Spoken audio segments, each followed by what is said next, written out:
Okay, last thing I wanted to show you was how to create some of this divoting on the tee boxes. You can do this on the fairways and the rough as well. But I want to show you how I did it without having to paint anything at all. I just let my grunge map do my painting for me. And I've moved into my Scioto project here just to show you that. But I've got a lot of layers here. This is just to show you. This is a 192 megabyte file. In the end, I've got similar layers with the stamp layer, a darken of the bunker, the rough layers, the different tee strokes, the rough stripes, different things that I've done to the fairway. But this is what I want to show you is this divot layer, which I've currently only got affecting the tee boxes. And the way I was able to do that was I created this layer, and I'm just going to copy it just to show you, but same as we had done before with creating some noise. And let me just put a new layer down. Did I not? Let me select it all here.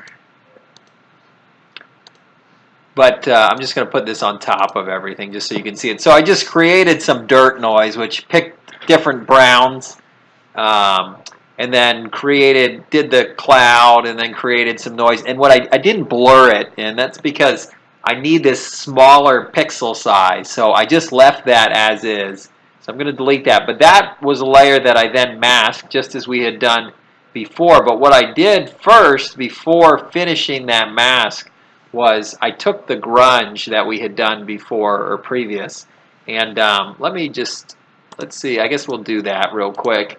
But I added the mask here and hid everything. But what I used as my mask was a grunge, and so I can't remember exactly what I've got here. But if I put, let's see, was that it? If I put some sort of grunge mask in.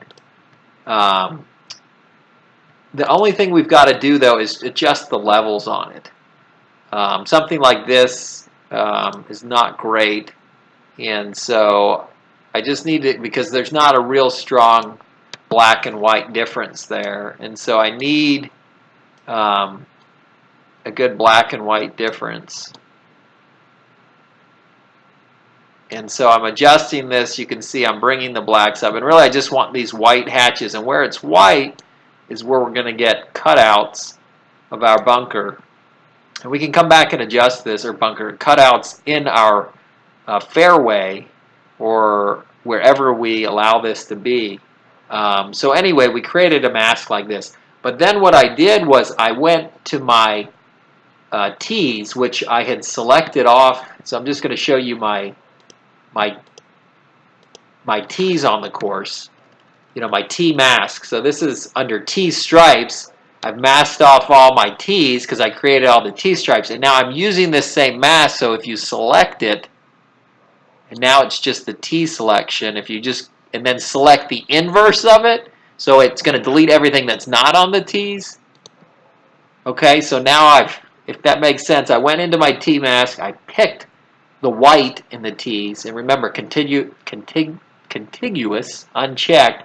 And then if I come back to my divot layer, remember I've got the inverse selected here, and then just delete all that. So if that makes sense, now only that grunge is on the tee boxes. And so when we come back and look here, okay, cool. Now that's only showing up on the tee boxes, and then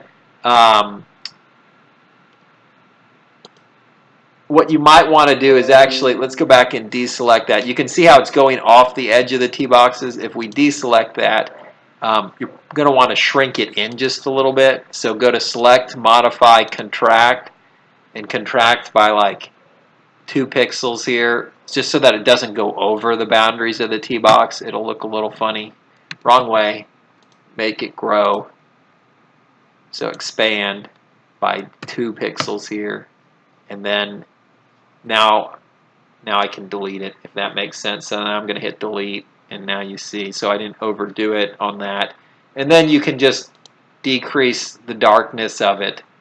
And I've already done this, so I don't want to redo this, but I'll delete that. But that is how I'm getting I'll bring you into my course. So I didn't have to do any painting. I just let it sort of be procedurally done, creating all this. And that's an easy way to get it. And you can do that for the fairway and the rough as long as you've created those appropriate masks, or then go paint it in after it's kind of gone in and hatched up things. But you can see that's how I've got all this in, and I didn't have to do anything. So that was, all the work was done by the mask created previously. That's a tree in the wrong spot. But you get the idea. Let me see if I show you some of the other tee boxes here. You know, some have more distress than others, but you don't have to spend the time. You just let sort of the program take care of it for you.